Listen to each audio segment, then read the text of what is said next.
السلام علیکم ورحمۃ اللہ۔ بلا شبہ جو روایات، جو امتان اہل بیت اطہار علیہم السلام یا وہ صحابہ جو اہل بیت اطہار کے ولا میں تھے، یعنی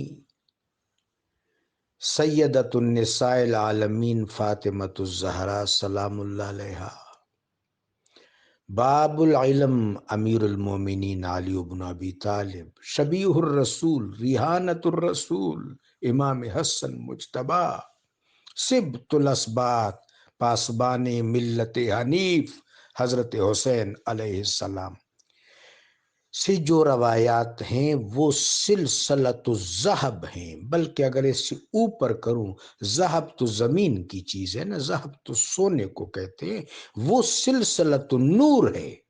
سلسلۃ الذہب کہنا کم ہے، وہ سلسلۃ النور ہے۔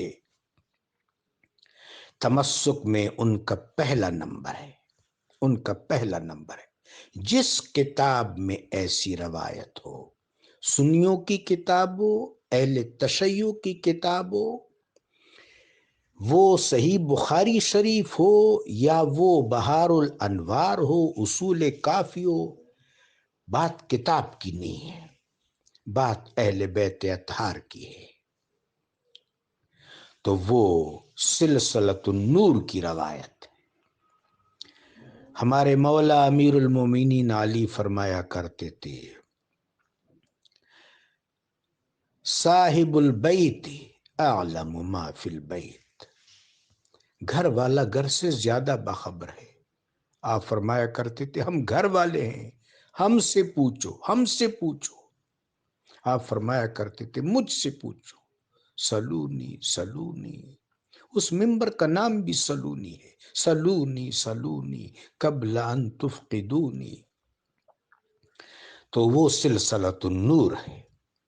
سلسلۃ النور کے بعد سلسلۃ الذہب، ایسی روایات سیدنا ابو ذر غفاری، سیدنا حضرت سلمان فارسی، سیدنا عمار بن یاسر، سیدنا مقداد بن اسود، سیدنا سعد بن عبادہ، سیدنا جابر بن عبداللہ، ان ہستیوں سے جو اہل بیت اطہار کے ولا میں ہیں، ان کی روایات کا دوسرا نمبر، پھر باقی صحابہ درجہ بدرجہ۔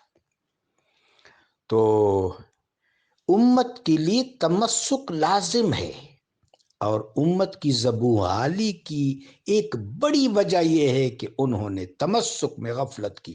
اللہ ہمیں تمسک کی خوشبو عطا فرمائے۔